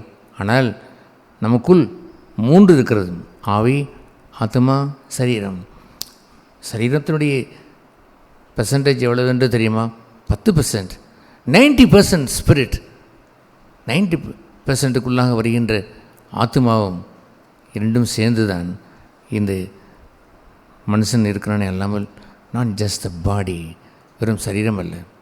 ஆகவே இந்த முழு சரீரம் என்று சொல்வது ஆவிக்குள்ளாக ஆத்மா அடங்கும், ஆத்மாவிற்குள்ளாக இந்த சரீரம் அடங்கும். அவர் சொன்னார், உங்கள் முழு சரீரத்தையும் ஜீவ பலியாக ஒப்பு கொடுக்க வேண்டுமென்று தேவனுடைய இரக்கங்களை முன்னிட்டு உங்களை வேண்டிக் கொள்கிறேன். இதுவே நீங்கள் செய்யத்தக்க புத்தியுள்ள ஆராதனை. ஹல்லேலூயா. இது என்ன ஆராதனை? புத்தியுள்ள ரீசனபிள் சர்வீஸ். எந்த ரூபத்திலையும் இந்த ஆராதனையை நீங்கள் வேறு விதமாக மாற்றிவிட இயலாது. தட்ஸ் ஆங்கிலத்தின்படி ரீசனபிள் சர்வீஸ் என்றால் no reason can break it. வேறு விதமாக இதை சொல்லிவிட இயலாது. எனவே அந்த வேதபாரன் சொன்ன பதில் என்ன? நீங்கள் வாசித்த அந்த மார்க்கு 13ஆம் அதிகாரம், இப்படி அன்பு கூறுவது தான் சர்வாங்க தகனம். முழுமையும் சர்வாங்கம், ஆவி, ஆத்மா, சரீரம் என்ற சர்வாங்க தகனம் பலிகளை பார்க்கிலும் முக்கியமாக இருக்கிறது. அதுதான் முக்கியம். நான் பலி செலுத்தினேன் என்பதை விட அந்த பலியின் மூலமாய் நான் கர்த்தரை அன்பு கூறுகிறேனே, அந்த பலி செலுத்தி அன்பு கூறுகின்ற அந்த ஆராதனை என்று இருக்கிறது, அதுவே மேன்மை என்று அவர் சொல்கிறார். அல்லேலூயா. நான் சரி முழு ஒப்பு கொடுத்தேன் என்பதனுடைய காரியம் மேலே இல்லை. நான் ஒப்பு கொடுத்தவன் என்று சிலர் மேலே பாராட்டிக் கொள்வார். அதல்ல. என்ன சொல்கிறார்? இந்த பலிகளை பார்க்கிலும் முக்கியமானது என்னவென்று சொன்னால், ஐ லவ் யூ, உம்மை நேசிக்கிறேன், உம்மை அன்பு கூறுகிறேன். எனவே இங்கே அவர் எதை பிரிக்கவில்லை என்று சொன்னால், தெய்வ அன்பையும் ஆராதனையும் பிரித்து வைக்கவே இல்லை. இரண்டும் ஒன்று தான். தெய்வ அன்பிலே டேமேஜ் உண்டானால் ஆராதனையும் டேமேஜ் தான். அதை அப்படி சொல்லும் பொழுது அவர் என்னவென்று அவர் சொல்கிறார். அந்த கீழே உள்ள அந்த வசனத்திலே அதை வாசிக்கிறோம். அவன் சொன்னான், கீழே அவன் சொன்ன அந்த வார்த்தையை வைத்து அவர் சொன்னார், 34ஆம் வசனம், அவனை வேகமாய் உத்தரவு செய்ததை இயேசு கண்டு, நீ தேவனுடைய ராஜ்யத்திற்கு தூரமானவன் அல்ல என்று அவனை மெச்சிக்கொண்டான். அவன் அடுத்ததாகவும் சில கேள்வியில் வருகிறான், அது அடுத்த பகுதி. ஆனால் அவன் ஹீஸ் க்ளோசர் டு காட், நெருங்கி வந்துவிட்டான் என்பதை அவர் அறிந்தார். இந்த ஆராதனை, புத்தியில் ஆராதனை செய்கிறவர்கள் என்ன செய்வார்கள் என்பதையும் இந்த ரோமர் 12ஆம் அதிகாரத்தில் வாசிக்கிறோம். அந்த 1ஆம் வசனத்தின்படி, தன்னை ஜீவ பலியாய் முழுமையும் அர்ப்பணித்து வாழ்கின்றவன், தன்னை பலி செலுத்தி வாழ்கின்ற எவனோ இப்பொழுதே ஜீவ பலியை ஒப்பு கொடுத்திருந்திருக்க வேண்டும். ஜீவ பலி என்று சொன்னால் ஃப்ரம் த யங் ஏஜ், தன்னுடைய வாலிப நாட்களில் இருந்தே தன்னுடைய கடைசி நரைமுடி வரைக்கும், தன்னுடைய மரணவரைந்தும் அந்த பலியை செலுத்த வேண்டும். ஜீவ பலி என்று சொல்வதை சங்கீதக்காரன் இவ்வாறு சொல்லுவான், பலியை கொம்பில் வந்து கட்டுங்கள் என்று சொல்வார். ஒரு கிழட்டு ஆட்டை கொண்டு வந்து வைத்தால் திமிராது. ஆனால் எங்காக இருக்கக்கூடிய ஏகப்பட்ட வாலிப லட்சியங்களும் வாலிப மோகங்களும் இந்த வாலிபத்தினுடைய ஈர்ப்புகளும் உலகத்தினுடைய ஈர்ப்புகளும் கொண்டு ஒரு யங் மேன் தன் வாலிப நாட்களிலேயே தன் சிஸ்டரை நினைத்து வருகிறானே, அவனை அந்த கெடா, அந்த ஆடு துள்ளும் பலிபீடத்தில் வந்து பைண்டிட் கட்டுங்கள் என்று சொல்லுவார். இல்லை லைக் தேட். தாவீது எப்படி அவன் வாழ்ந்தான்? தன் இளமையை ஒரு ஆட்டு இடைனாக இருக்கும் பொழுதே தன்னை அர்ப்பணித்து வாழ்ந்த மனுஷன் கோலியாத்துக்கு முன்பாக நிற்கும் பொழுது, காட்டிலேயே நான் ஆட்டிடைனாக இருந்த பொழுது நான் கர்த்தரை சேவித்தவன், தேவ ஆவியினாலே நான் சிங்கத்தை கொன்றவன், கரடியை கொன்றவன், இவன் எம்மாத்திரம் நான் ஆராதிக்கிற இந்த தேவனை தூசிக்கிறவன் எம்மாத்திரம் என்றவன் அவன் வந்து நிற்கவில்லையாம். அதுபோன்று தன் இளமையை கொஞ்சம் தவறின பொழுது மனம் திரும்பி அழுதவன். ஒரு தவறு ஏற்பட்ட பொழுது, கணவன் இருக்கும் பொழுது ஒரு பெண்ணை பார்க்க திருமணம் செய்ய இயலாதாகவே கணவனை கொன்று போட வைத்து விட்டு செத்த பிறகு அவன் கல்யாணம் செய்கிறான். அந்த நாட்களின்படி நீதியாய் நடந்ததைப் போல் தோன்றினாலும் தீர்க்கதரிசி சொல்லும் வரைக்கும் அவன் பாவம் செய்தேன் என்பதை உணரவில்லை. ஆனால் சொன்னவுடன், உணர்த்தப்பட்டவுடனே கண்ணீர் மல்லி அவன் கண்ணீரே உணவாகி படுக்கையை நனைத்து அவன் என் எலும்புகளெல்லாம் உருகிறது என்று சொல்லி அல்லவா மனம் திரும்பினான். என்னுடைய இருதயத்திற்கு ஏற்ற மனுஷன் அவன் இந்த தாவீது. எனவே ஜீவபலி என்று சொன்னால் நாம் வாழ்க்கையை அனுபவித்து விட்டு, வாழ வேண்டியதெல்லாம் வாழ்ந்து முடித்து விட்டு, அனுபவிக்க வேண்டியதெல்லாம் அனுபவித்து விட்டு, என் வாலிப நாட்களை 10 சாண்டலில் ரட்சிக்கப்பட்ட மனுஷன் என்னுடைய நண்பர்கள் சூழ நின்று நான் சொன்னது என்ன தெரியுமா? வாழ்க்கை வாழ்வதற்கு புத்தி கட்டத்தனமாய் இப்படி இருக்கிறாய், நல்லா என்ஜாய் பண்ண வேண்டிய காலத்தில் போய் நீ இப்படி பைபிளை தூக்கி கொண்டு போகிறாய், தெய்வ அன்பு என்று எந்த பேசி கொண்டு இருக்கிறாய், பரிசுத்தம் என்று சொல்லி கொண்டு இருக்கிறாய், ஆலயம் என்று சொல்கிறாய், ஊழியம் என்று சொல்கிறாய். கீழே போடப்பா, நல்லா என்ஜாய் பண்ணிவிட்டு அதற்கு பிறகு பார்ப்போம், நாங்களும் தான் செய்வோம், பிறகு பார்க்கலாம், நரைமுடி காலத்திலே பார்க்கலாம் என்று சொல்வார்கள். சாலமோன் என்ன சொல்வான் தெரியுமா? பாருங்கள், என் வாலிப நாட்களை வீணாக்கி போட்ட மனுஷன் நான், தெய்வ பயத்தை பிரசங்கித்தேன், ஆனால் என் வாலிப நாட்களை நான் வீணாக்கி நான் போட்டேன். ஆகியதான் உங்களை எச்சரிக்கிறேன், வாலிப நாட்களிலே உங்கள் சிருஷ்டிக்கிறேன் நினையுங்கள். அவர் தன்னுடைய கடைசி 12ஆம் அதிகாரத்தில் பிரசங்கிலே என்ன சொல்வார் தெரியுமா? நான் கண் மங்கி தளர்ந்து போய் என்னுடைய வெண்கிண்ணி அதையெல்லாம் அசைவற்று போய் எந்த உணர்வும் இல்லாமல் ஒரு ரம்பையை கூப்பிட்டு வந்து முன்னால் நிறுத்தினாலும் கூட எனக்கு உணர்வுகள் தோன்றுவதில்லை. எனக்கு எல்லாம் டிஸ்டர்பாக இருக்கிறது, குருவி சத்தம் கூட எனக்கு இவ்வளோ டிஸ்டர்பாகி மாறி விடுகிறது. அப்படி நான் மாறிப்போன மனுஷன் நான். இந்த நேரத்தில் போய் விளங்கி கொண்டேன். காரியத்தின் கிடைத்தது என்னவென்றால், வாலிபர்களே, இந்த வாலிப நாட்களிலே உங்களுடைய கர்த்தரை சிருஷ்டிகரை நினையுங்கள். அந்த வாலிப நாட்களை கொண்டு வந்து வைத்திருந்திருக்க வேண்டும். ஜீவபலி என்று சொல்வது அதுதான். தன் காலத்தை எல்லாம் கழித்து விட்டு கர்த்தர் ஒருவனை தன் வாலிப நாட்களை அழைத்திருந்தால் அவன் ஊழியத்திற்கு சென்றிருந்திருக்க வேண்டும். தன் காலமெல்லாம் உலகத்தை அனுபவித்து விட்டு ரிட்டையர்ட் ஆன பிறகு, எல்லோருக்கும் கல்யாணம் ஆன பிறகு, பென்ஷன் பணத்தை வாங்கின பிறகு, I want to serve the Lord, கர்த்தருக்கு ஊழியம் செய்ய வருகிறேன் என்று சொல்வது ஜீவபலியா? தன்னுடைய முழு ஜீவனை கொடுத்து அவன் ஊழியம் செய்வான்? நோ, ஒரு நாளும் இல்லை. ஜீவபலி என்று சொல்லுகிறவர் ஒரு வாழ்க்கை ஒன்று என்றால், உங்களுக்குள் ஒன்று விருப்பம் என்று இருக்கிறதே, துடித்து கொண்டு இருக்கிற விருப்பத்தையும் கொண்டு வந்து அடக்கி வைத்து விட வேண்டும், பலி செலுத்தி விட வேண்டும், கொம்பில் வந்து கட்டி வைத்து விட வேண்டும். அதுபோன்று ஒரு ஜீவ பலியை கொண்டு வந்து வைக்காதவர்கள் சும்மா வந்து ரிட்டையர்டான காலங்களிலே வந்து ஆராதனை செய்துவிட்டு போனாலும் சரிதானா? நான் ஒரு ஐயாவை நான் சந்தித்தேன். நான் இந்த ஆலயத்தில் தானேயா நான் சிறுபிராயத்திலிருந்து வந்து கொண்டே இருக்கிறேன், ரெகுலராக வந்து விடுவேன், ஆராதனை செய்வேன் என்று சொல்கிறார். I don't know his life, அவருடைய வாழ்க்கை என்று சொல்வது தாறுமாறு உள்ளது என்று எனக்கு தெரியும். ஆனால் அவர் சொல்வதெல்லாம் ரெகுலராக வந்து ஆராதித்து என்ன பிரயோஜனம்? தன் வாலிப நாட்களில் வாழ்ந்த வாழ்க்கை என்ன? தன்னுடைய பணம் செலுத்த நேரத்திலே அந்த பணத்தை வைத்து அவர் செய்துவிட்ட எத்தனை தீங்குகள் என்ன, எத்தனை அரசியல், எத்தனை அங்கே டைசன்ஸில் ஆகி வைத்திருக்கிற பிளவுகள் என்ன, அதில் ஒரு கட்சியை பிரித்து வைத்து வாழ்ந்தது என்ன, இதெல்லாம் ஒரு வாழ்ந்து விட்டு ரெகுலராகி வந்து ஆராதித்தேன் என்று சொல்வதெல்லாம் மென்மை. தன் ஜீவனை இழந்திருந்திருக்க வேண்டும், ஜீவனை பலி கொடுத்திருக்க வேண்டும், தன் காம மோகத்தை பலி கொடுத்திருக்க வேண்டும். தன் வாலிப நாட்களிலே தீமை தொட்டும் பார்த்திருந்திருக்கக்கூடாது. வாலிபன், அதுவும் அடிமை வாலிபன், ஒரு அரசு பெண் அவளை வந்து சோதித்து, தனிமையாக இருக்கிறோம், பாவம் செய்யலாம் என்று துண்டி பொழுது, மனுஷியை அங்கே பார், தேவன் எனக்கு முன்பாக இருக்கிறார், இங்கே ஒருவரும் இல்லையே. No no, I stand before God, கர்த்தர் பார்த்து கொண்டு இருக்கிறார், அவருக்கு முன்பாக போய் என் பரிசுத்த வாழ்க்கையை வாழ்ந்த நான் இந்த கேவலம், இந்த அசுசி என்னால் செய்ய முடியுமா? Can I do that? இதை நான் செய்து வாழ முடியுமா? ஒரு பரிசுத்தவன் அப்படித்தான் நினைப்பான். நான் பலமுறை யோசித்திருக்கிறேன், ஆண்டவரே, நீர் பெற்ற தந்திருக்கிற இந்த நல்லத தைலத்தில் போய் ஒரு செத்தையை விழுவதற்கு அனுமதிக்கலாமா? எத்தனை ஆண்டுகள் பரிசுத்த வாழ்க்கையை வாழ்ந்திருக்கிறேன். அற்புதமான இந்த பரிசுத்த வாழ்க்கையிலே இப்படி ஒரு சந்தர்ப்பம், சோதனை என்று வந்து என்னை ஆட்டி படைக்க பார்க்கிறதே, நான் விட்டு விடுவேனா? இந்த செத்தையை விழ அனுமதிக்க முடியுமா? I cannot do that. ஒருபோதும் இந்த காமம் என்னை ஆட்களை விட்டுவிட மாட்டேன், இந்த பகை என்னை ஆட்களை விட்டுவிட மாட்டேன், தீமையை நான் ஆட்களை விட்டுவிட மாட்டேன். ஐ ப்ரிசர்வ் தேட், பாதுகாத்துக்கொள்வேன். அப்படி அவன் ப்ரிசர்வ் பண்ணின பொழுது எங்கே ஓடுவான் பார்த்து கொள்ளலாம் என்று அவனை நிர்வாணமாக்கி விட்டால் இங்கே தானே இருப்பான் என்று எண்ணினால், அவனோ என் மானம் பறிவோனாலும் பரவாயில்லை, ஐ ஒன்ட் சின், பாவம் செய்ய மாட்டேன், ஓடினானே. ஜீவபலி, அதுதான் ஜீவபலி. தனக்கு கிடைத்த வாய்ப்பின்படியெல்லாம் பாவம் செய்துவிட்டு அது வேசியை போல் தின்று விட்டு வாயை துடைத்து போட்டுவிட்டு ஒன்றும் தின்னாதை போல் வாழ்ந்து கொண்டிருக்கிற அவர்களா ஜீவபலி? இவர்கள் சொல்லி செய்கின்ற ஆராதனையை ஏற்றுக்கொள்வாரா? ஜீவபலி இல்லாமல், பலி இல்லாமல் ஆராதனை இல்லை. இப்படிப்பட்டவர்கள் அந்த அடுத்த வசனம் சொல்கின்ற போல் அவர்கள்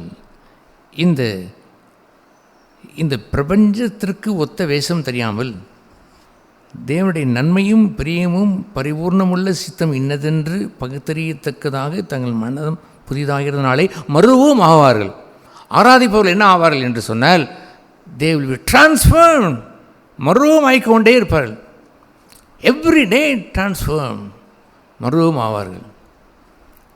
குழந்தை பிறப்பதை கருவிலே வளர்வதை குறித்து இத்தனை மாதத்தில் இந்த வளர்ச்சி, இத்தனை மாதத்திலே அந்த இரத்த நாளங்கள் வரும், இத்தனை மாதத்திலே அந்த இருதயம் சீர்படும், இத்தனை மாதத்தில் இருதயம் துடிக்க தொடங்கும், இத்தனை மாதத்திலே அந்த இரத்த ஓட்டம் ஆரம்பிக்கும், இத்தனை மாதத்திலே மூளை வளர்ச்சி உண்டாகும் என்றெல்லாம் ஒவ்வொரு நாளும் மறுரூபம் ஆகுவதைப் போலவே 9 months 9 மாதம் ஒரு கோழி குஞ்சு 21 நாட்கள் 21 நாட்களில் மறுரூபமாகி கோழி குஞ்சு வெளியே வந்து விடுகிறதே.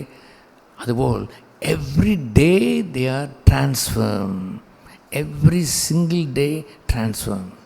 மறுரூபம் ஆகாத நாளென்று இருப்பதில்லை. யார் இவர்கள்? ஜீவபலியாய் தந்து ஆராதனை செய்கிறவர்கள். இதுபோன்ற வாழ்க்கை இல்லாமல் ஆராதனை என்று கூடி வந்து விட்டால், கூட்டம் கூடிவிட்டால் ஆராதனையா? நிறைய பேர் இருக்கிறோம் என்றால் அது ஆராதனை என்று சொல்லிக் கொள்வதா? சேர்ந்து நாம் ட்ரம் வாசித்து விட்டால், சத்தம் போட்டு பாடிவிட்டால் ஆராதனை என்று சொல்லக்கூடுமா?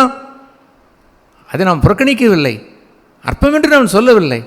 ஆனால் ஒன்றை தள்ளி ஒன்றை வைத்துக் கொள்கிறார்களே, ஒன்றான மெய் தேவனை தள்ளி வைத்து விட்டு ஆராதனை ஒன்றை பிரித்து வைத்து கொண்டு வாழ்கின்ற இவர்களை கர்த்தர் ஏற்றுக்கொள்வாரா? ரீசனபிள் சர்வீஸ், புத்தியில் ஆராதனை கொண்டவர்கள் டெய்லி சேஞ்ச், மறுரூபம் ஆகிக்கொண்டே தான் இருப்பார்கள். ஹல்லேலூயா. ஆகையால் தான் அந்த சமாரிய ஸ்திரீயிடத்தில் ஆண்டவர் பேசும் பொழுது அவள் தன்னுடைய ஜீவியத்தை பற்றியே யோசிக்கவில்லை. நாங்கள் தேவனை இங்கு ஆராதிப்போம், அந்த மலையில் ஆராதிப்போம், இந்த மலையிலே ஆராதிப்போம் என்று சொன்ன பொழுது, ஸ்திரியே, தேவன் ஆவியாக இருக்கிறார், அவரை எங்கும் தொழுது கொள்ளும் காலம் உண்டு, அது இப்பொழுதே வந்துவிட்டது என்று சொன்னார். முன்பு இருக்கக்கூடும் யூத காலத்தின்படி, அந்த நாட்களின்படி நடந்தது உண்மைதான். ஆனால் இப்பொழுதோ எங்கும் தொழுது கொள்கிற காலம் வந்துவிட்டது. த ஸ்பிரிட் ஆஃப் காட், தேவனுடைய ஆவி ஊற்றப்பட்டு விட்டார். ஆகவே தேவனுடைய ஆவி நிறைந்திருக்கிற இந்த நாட்களிலே அவரை எங்கும் நீ தொழுது கொள்ள வேண்டும் என்று கூறினார்.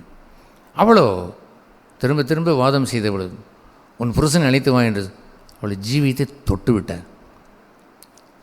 கொஞ்சம் அதிர்ச்சி அடைந்து விட்டாள். எனக்கு புருஷன் இல்லையே. சரிதான், உனக்கு ஏற்கனவே 5 புருஷர்கள் இருந்தார்கள்.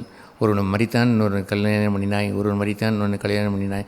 ஆனால் இப்பொழுது 6வது ஒருவன் இருக்கிறானே, அவன் உன் புருஷன் அல்ல, அவனை ஒரு வெசித்தனம் செய்கிறாய் என்பதை மறைமுகமாய் இப்பொழுது இருக்கிறவன் உன் புருஷன் அல்ல சொன்னவுடன் குடத்தை கீழே வைத்து விட்டாள். நீ தண்ணீர் வாங்குவதற்கு நோக்கி பாத்திரமில்லை என்று சொன்னவள் இப்பொழுது தனக்குள்ளே வெறுமையை கண்டு கீழே பாத்திரத்தை வைத்து விட்டு நிலை குலைந்து போனாள். அப்படியானால் நாங்கள் தேவனை ஆராதிக்கிறோம் என்று மழுப்ப பார்த்தால், இல்லை, எங்கும் ஆராதனை செய்திருக்க வேண்டும் என்று கூறினார். இங்கே வாசிக்கிறோம், இந்த யோவான் எழுந்த சுவிசேஷம் 4ஆம் அதிகாரம்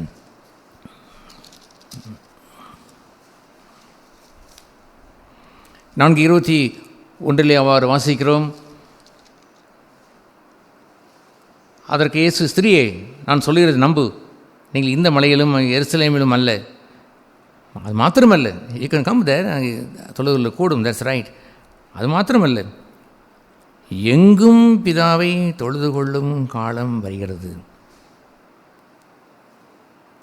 அது என்னவென்று ஒரு தொடர்ந்து அவர் சொல்கிறார், அது இப்பொழுதே வந்திருக்கிறது என்று 23ஆம் வசனத்திலே சொல்கிறார். உண்மையாய் தொழுது கொள்கிறார் என்று அவர்களுக்கு பெயர்.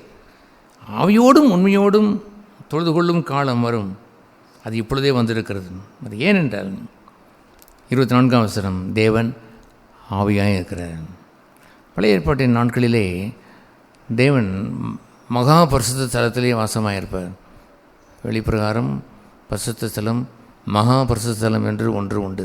அங்கே தான் கிருபாசனம் கிருபாசனம் அங்கே வைக்கப்பட்டிருக்கும். அங்கே அங்கே மோசடி பிரமாணங்கள், அங்கே அந்த ஆரோனின் துளித்த கோல், அந்த மன்னா என்றெல்லாம் வைக்கப்பட்டிருக்கும்.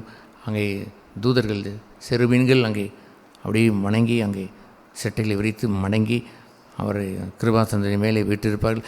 தேவன் அங்கே வாசமாயிருப்பார். ஆனால் இப்பொழுதும் ஆவியானவர் எங்கும் ஊற்றப்பட்டு விட்டார். தேவன் எங்கும் இருக்கிறார், அங்கு தான் இல்லை, எங்கும் இருக்கிறார். எனவே இப்பொழுது எதை விரும்புகிறார் பிதா, எதை விரும்புகிறார் என்று தெரியுமா? பிதா இப்பொழுது விரும்புவதெல்லாம் இப்படி கர்த்தரை தொழுது கொள்கிறவர்களை அவர் விரும்புகிறார். இப்படிப்பட்டவர்களை இருக்கும்படி பிதாவானவர் இப்பொழுது விரும்புகிறார் என்று 23ஆம் வசனம் கடைசியிலே அவர் சொன்னார், ஆவியோடும் உண்மையோடும் எங்கும் தொழுது கொள்ள வேண்டும். ஹல்லேலூயா. உங்களுடைய ஆராதனை சோதிப்பதெல்லாம் என்னவென்று தெரியுமா? உங்கள் ஜீவ வழியை சோதிப்பது என்னவென்று தெரியுமா? நீ மார்க்கெட்டில் நின்று கொண்டிருந்தில்லை, ஒரு கார்னர், அங்கே நீ ஒரு செய்தியில் ஒரு செயல் செய்தில்லை, அதை அவர் பார்த்து விட்டார். நீங்கள் பெட்ரூம்லேயே இருந்து கொண்டு தனியாக இருக்கிறோம் என்று எண்ணிக்கொண்டு ஒன்றை செய்கிறீர்களே, அங்கும் அவர் இருக்கிறார். உங்களுடைய ஆராதனை என்று சொல்வதை முழு இதயத்தோடும் ஆராதிக்கிற அந்த ஆராதனை, தேர் இஸ் அ டிவிஷன் தேர். உங்களுடைய இருதயத்தை ஒரு காம விகாரத்துக்கு பிரித்து வைத்து விட்டீர்கள், பண ஆசைக்கு கொஞ்சம் ஒதுக்கி வைத்து விட்டீர்கள், உங்களுடைய கௌரவத்திற்காக சண்டை போட தொடங்கி விட்டீர்கள். இவர் திங்க் இஸ் டிவைடட், அங்கே பிரிந்து போய்விட்டது. முழு இதயம் அங்கே இருக்கவில்லை. எங்கும் கர்த்தரை நீங்கள் அங்கே இருக்கிறார் என்ற உணர்வோடு உண்மையோடு ஆவியோடும் அந்த உண்மையோடும் தொழுது கொண்டேலாம், அந்த ஆவியிலே தொழுது கொண்டேலாம். கர்த்தர் ஆவியாக இருக்கிறாரே, உங்களுடைய ஆவியிலே, மறைவான அந்த ஆவியிலே களங்கத்தை அனுமதித்தீர்கள்.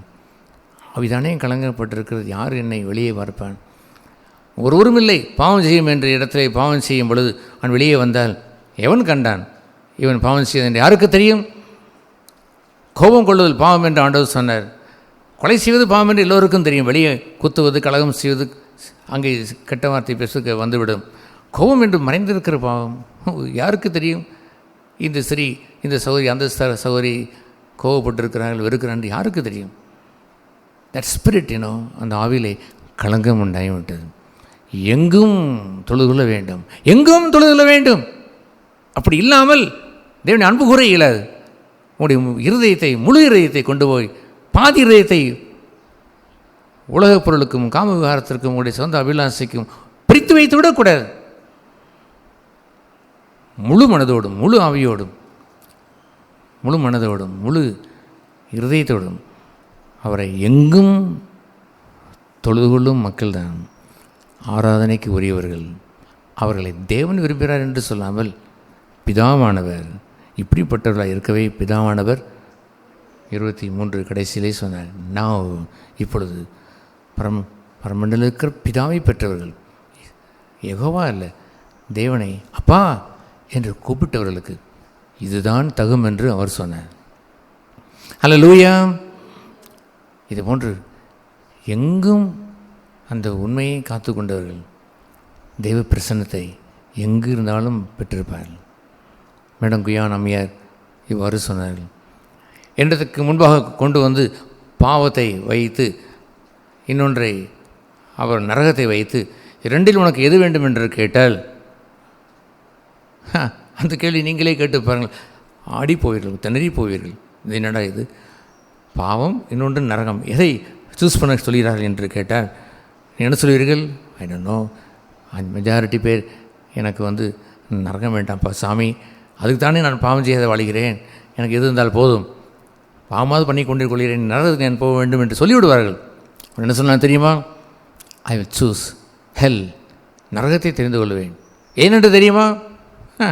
ஒரு சொன்ன பதில் என்னுடைய சுமார் ஒரு 35 ஆண்டுகளுக்கு முன்பு படித்த அந்த புத்தகம், மேடம் குயான் அம்மையாருடைய அந்த புத்தகம் என் உள்ளத்தை இறுக பற்றி கொண்ட ஒரு வார்த்தை. என்ன சொன்னால் தெரியுமா? பாவம் செய்தால் தெய்வ சமூகம் என்னை விட்டு நீங்கும், அவருடைய அன்பு பிளவுபடும், ஆராதனை ஒளிந்து போகும். நான் பாவம் செய்யாமலே நரகத்திற்கு நான் போகிறேன், போனால் நரகத்திலேயும் தெய்வத்தினுடைய சமூகம் என்னோடு கூட இருக்கும். அவர் இருக்கும் சமூகம் இருக்கிறதே, நரகமானால்தான் எனக்கு என்ன? ஆகவே ஐ வில் சூஸ் ஹெல் என்று சொன்னார்களே பாருங்கள். இது உத்தம கிறிஸ்தவத்திற்கு எத்தனையெல்லாம் சீரும் சிறப்பும் கொண்டு வாழ்க்கை பரிசுத்தவான்கள் வாழ்ந்திருக்கிறார்கள் தெரியுமா? பழைய பரிசுத்தவானுடைய புத்தகங்களை வாசித்துப்பாங்க. நம்முடைய பரலோக பொக்கிஷங்களே எத்தனையோ பரிசுத்தவான்களுடைய ஆர்டிகல்ஸை எழுதுகிறோம். ருசித்து புசித்து அதெல்லாம் ஆஸ்வதிக்கப்பட்டு எழுதப்பட்டு வருகின்ற, ஆங்கிலத்திலிருந்து தமிழிலே மொழியாக்கம் செய்யப்பட்டு வருகின்ற அந்த அற்புதமான அந்த பரிசுத்தவான்கள் வண்டர்ஃபுல் லைஃப் ஜீவியத்தில் வாழ்ந்திருக்கிறாங்க ஐயா. உபதேசம் அவர்களுக்கு பெரிதல்ல, ஜீவியத்தில் வாழ்ந்தவர்கள். அல்லேலூயா. என்ன சொன்னால், நான் நரகம் செல்வேன், பாவம் அல்ல எனக்கு வேண்டாம். பாவம் செய்தால் கர்த்தருடைய சமூகம் விலகும். நரகம் போனால் என்ன, அங்கேயும் யார் இருப்பார்? நான் பாதாளத்திற்கு இறங்கினாலும் நீர் என்னோடு கூட இருக்கிறீர் என்று இருக்கிற பங்கு இருக்கிறது, அது போதும். எனக்கு பரலோகம் வேண்டும், அங்கே பொன் வீதியிலே உலாவ வேண்டும் என்று நான் ஆசைப்பட்டு நான் வழிகிறேன். No, the presence of God, தெய்வ சமூகத்தை விட்டு நீங்காமல் என் இருதயத்திலே பிளவு வந்து விடக்கூடாது. என் இருதயத்தை, முழு இருதயத்திலே பாதியை எங்கேயோ கொண்டு வந்து வைத்து விடக்கூடாது, பிரித்து வாழ்ந்து விடக்கூடாது. 2 எஜமான்களுக்கு ஊழியம் செய்ய உங்களால் கூடாது என்று சொன்னார். ஒரே எஜமானாய்த்தான் இருக்க வேண்டும். 2வது எஜமான் என்னவென்றால் உலகப் பொருள் என்று சொன்னார். இந்த உலகத்துடைய பணத்தில் தொடங்கி இந்த உலகத்துள்ள ஈர்க்கப்படுகின்ற அத்தனையுமே உங்களை ஈர்த்து உங்களை எஜமானாய் அது தன்னை உங்களை அடிமையாக்கி தன்னை எஜமானை ரூல் ஓவர் பண்ண விரும்புகிறது என்று ஆண்டவர் சொன்னார். ஆகவே ஆண்டவரையே வைத்து சோதித்தான் இந்த சத்துருவானன். என்ன சொன்னான் தெரியுமா? இதோ உலகத்துடைய மகிமையை காட்டினான், உலகத்தில் துன்பத்தை காட்டவில்லை, உலகத்தில் சிங்கப்பூரை காட்டினான், அமெரிக்காவை காட்டினான், செழித்த தேசத்தை காட்டினான். எத்தனை பேர் ஒருவர் என்று சொன்னார், அந்த நாட்களில் ஊழியம் என் இளமையில் ஊழியம் செய்துங்கிற காலத்தில் எப்படியாயிலும் நான் ஃபாரின் சென்று ஊழியம் செய்ய வேண்டும், அதுதான் என்னுடைய லக்கு என்று சொன்னார். எங்கள் அப்பா எவ்வளோ பெரிய இலக்கை வைத்திருக்கிறார், இதற்காகவே இவர் வாழ்கிறார். இது போன்று ஒரு கேவலத்தை கொண்டவன் நாம் வாழுவது, அதுபோன்று இல்லாமல் முழு இதயத்தோடு அவரை சேவிக்கின்றவர்கள் அல்லேலூயா தங்களுடைய உலகம் தங்களை ஆளுகை செய்துவிடும் என்பதை அறிந்திருக்கிறார்கள். தேவன் never say yes to the world, உலகத்தில் எஸ் என்று போட்டுவிடவே மாட்டார். அத்தனையும் உனக்கு தருகிறேன், இத்தனை மகிமையும் உனக்கு தருகிறேன். மகிமையை கண்டு எத்தனை ஊழியர்கள் பலி போகிறார்கள், எத்தனை மக்கள் பலி போய் கொண்டிருக்கிறார்கள். குடும்பம் என்ன பெரிய குடும்பம், தேவன் இணைத்து குடும்பம் வைத்திருக்கிற இடத்தை விட்டுவிட்டு பணம் சம்பாதிப்பதற்காக மனைவி விட்டுவிட்டு போகிறவன் இருக்கிறான். மாதக்கணக்கில் வருடக்கணக்கில் திரும்பி வருகிறான், வீட்டிற்கு வரும்பொழுது சண்டை உண்டாகிறது, சந்தேகம் உண்டாகிறது. பணம் வைத்திருக்கிறான், சீரட்டு வாழ்கிறான். உலகம் அநீதி நிறைந்தது என்று சொன்னார். நான் தருகிறேன் என்று சொல்கிற சமாதானத்தை தரவே தராது. உரிய கூலியை தருவதில்லை இந்த உலகம். கொடுப்பேன் என்று சொல்லி அவன் நிறைவானதாய் அவன் கொடுக்க மாட்டான். உலகத்தை வைத்துக்கொள், அவன் கேட்கின்றதை பார்த்தீங்களா? கொஞ்சம் உன்னுடைய ஸ்டாண்டர்டை, அன்பை குறைத்து என்னை தாழ பணிந்து தொழுதுகொள், அப்பொழுது உதவி தருகிறேன். எத்தனை பேர் அந்த தாழ பணிந்து விட்டார்கள். காமத்திற்கு தாழ்வணிந்தார்கள், பணத்திற்கு தாழ்வணிந்தார்கள், தங்களுடைய போட்டிக்கு தாழ்வணிந்தார்கள், தாங்கள் தப்பித்து கொள்ள வேண்டும் என்பதற்காக தாழ்வணிந்தார்கள். தாழ்வணிந்து உலகத்தை பிடித்து கொண்டார்கள். ஐயா, அவன் ஆட்கொண்டு விட்டான். ஏசு என்ன சொன்னார் தெரியுமா? அந்த வீர வசனத்தை கேளுங்கள். என்ன சொன்னார்? அப்பாலே போய் சாத்தானே, என்ன வார்த்தை சொன்னாய்? தேவனாகிய கர்த்தர் ஒருவரையே தவிர வேறு ஒன்றையும் ஆராதனை செய்யாதிருப்பாய் என்று எழுதப்பட்டிருக்கிறது, உனக்கு தெரியாதா என்று சொன்னாரே பாருங்கள். ஓடி போய்விட்டான் இந்த பிசாசானவன். இவனை பற்றிக்கொள்ள இயலாது என்று அவனுக்கு தெரியும். இயேசுவுக்கே அந்த கதி என்றால் நீங்களும் நானும் எம்மாத்திரம்? நான் சொல்கிறேன் கேளுங்கள். இந்த பிசாசானவன் 1 முறையா, 2 முறையா, 100 முறையா, I don't know, 1000, I don't know, more then 1000, many thousand perhaps என்னை ஈர்க்க பார்க்கிற இந்த உலகம் தொடர்ச்சியான ஒரு போராட்டம். அந்த போராட்டத்தில் தான் நான் தொடர்ந்து என் ஆராதனையை அவர் ஒருவருக்கே வைத்து நான் பாதுகாத்து வாழ்கிறேன். அவர் சொன்னார், அந்த லூக்கா 16 வாசித்துக் கொள்ளுங்கள், நீங்கள் ஒருவனை பற்றி கொண்டு மற்றொருவனை புறம்பே ஆக்க வேண்டும் என்று சொன்னார். என்ன சொன்னார்? ஒருவனை பற்றி கொண்டு, ஒரு எஜமானை பற்றி கொண்டு இன்னொருவனை புறம்பாக்குங்கள். உங்களை ஆள வருகின்ற உலகத்திற்கும் பணத்திற்கும் மோகத்திற்கும் நோ என்று சொல்லுங்கள், ஆண்டு கொள்வான். 2 எஜமான் வைத்து வாழையில் தேவனும் இருக்கட்டும், இது இருக்கட்டும் என்றெல்லாம் உலகம் சொல்லும். இல்லை, அதை வெறுக்க வேண்டும், அதை உதறி தள்ளிவிட்டு என்னையே நேசிக்க வேண்டும். நேசிப்பாயா? முழு இதயத்தோடும் கர்த்தரை நீ தொழுது கொள்ள கூடுமா? ஜீவ பலியாய் உன்னை கொண்டு வந்தான் தரக்கூடுமா? எங்கும் எனக்கு உண்மையாக இருந்து ஆராதனை செய்வாயா? ஹல்லேலூயா. இது போன்ற இந்த அற்புதமான இந்த வாழ்க்கை இல்லாமல் ஆராதனை என்று நாம் செய்கிறோம் என்று சொல்கிற பங்கை மாத்திரம் வைத்து கொள்ளாதங்கள். ஜீவனில் தேவனுடைய சபையில் இன்றும் அந்த வார்த்தையை மாறாது. எங்கே நாமத்தினாலே 1, இந்த 2, இந்த 3 தனித்தனியாய் தன்னுடைய இருதயத்தை தேவனுக்கு ஒப்பு கொடுத்து வாழ்ந்தார்களோ அவர்கள் நடுவிலே இருப்பேன். இல்லை ஐயா, இங்கே 300 பேர் இருக்கிறார்களே, I don't father about that. இந்த 300 பேருடைய இருதயம் பிரிந்து போய் கிடக்கிறது. முழு இருதயம் கொண்டவர் அதோ இந்த 1, 2, 3, 4, 5 இந்த இவர்களுக்காக நான் இங்கே வருவேன், அந்த 4 பேர்களுக்காக நான் வந்து விடுவேன் என்று வந்து தங்குவார். அவரை நாம் ஆராதனை செய்துவிட முடியும். ஹல்லேலூயா. இந்த ஒப்பற்ற கம்பீரமான அந்த ஆராதனை இழக்கிறவன் சிம்சோன் அன்று தன் முடியை அவன் இழந்து அபிஷேகத்தை இழந்த கேவலமான வாழ்க்கையை மாறிவிடுவான். கேவலத்திற்குரிய வாழ்க்கை போய்விடக்கூடாது. ஒன்றான மெய்தவனாகி அவர் ஒருவரையே வைத்து பூஜிக்கிற அந்த அன்பை, அந்த சிநேகத்தை களங்கம் செய்து வாழ்ந்து விடக்கூடாது. என்னை அன்பு கூறுகிறவன் என் கற்பனையை கைக்கொள்ள கடவன் என்று சொல்லும் பொழுது எந்த கற்பனையை சிறிய கற்பனை என்று சொல்லுவான்? எல்லா கற்பனையும் நேசிப்பான். நேசித்து அவரை பூஜித்து ஆராதனை செய்வான். அதுபோன்று ஆராதனைக்குரியவன் நான் என்று பங்கை பெற்றிருந்திருக்க வேண்டும். எல்லோரும் பெற்றிருந்திருக்க வேண்டும். எல்லோரும் பெற்றிருந்திருக்க வேண்டும். அங்கே எழுப்புதலை கட்டளையிடுவார். மாபெரும் எழுப்புதலை தேவன் செய்வார் என்று காத்திருக்கிறோமே, அதை இப்பொழுதே செய்வார். நம்ம எல்லோரும் எழுந்து நின்று ஆண்டவரை சிரம் தாழ்த்தி நம்மை உணர்ந்து என கேட்ட வார்த்தைகளுக்கு இணங்கி சுருக்கமாய் ஜெபம் செய்யுங்கள். உம்மை போலாக்கும் இயேசுவே, உம்மை போலாக்கும் உள்ளத்தை அன்பால் நிரப்பி என்னை உம்மை போலாக்கும்.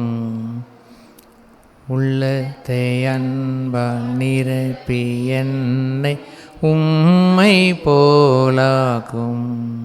பலபிதாவை எங்கள் அன்பிலே பழுதில்லாதபடி இருக்க உதவி செய்தலும், முழுகிதமாய் உள்ள அன்பிலே பிரிவினை ஏற்பட்டு உலகத்தையோ என்னுடைய மாம்சத்தின் இச்சைகளையோ சுயத்திற்கோ உலகத்திற்கோ உலகின் மகிமைக்கோ நாங்கள் அடிபணிந்து விடாமல் உண்மையை ஆராதனை செய்கிற மக்களாய் நிலைத்திருந்து எங்கும் தொழுகிற மக்களாய் எங்களை மாற்றியறலும்.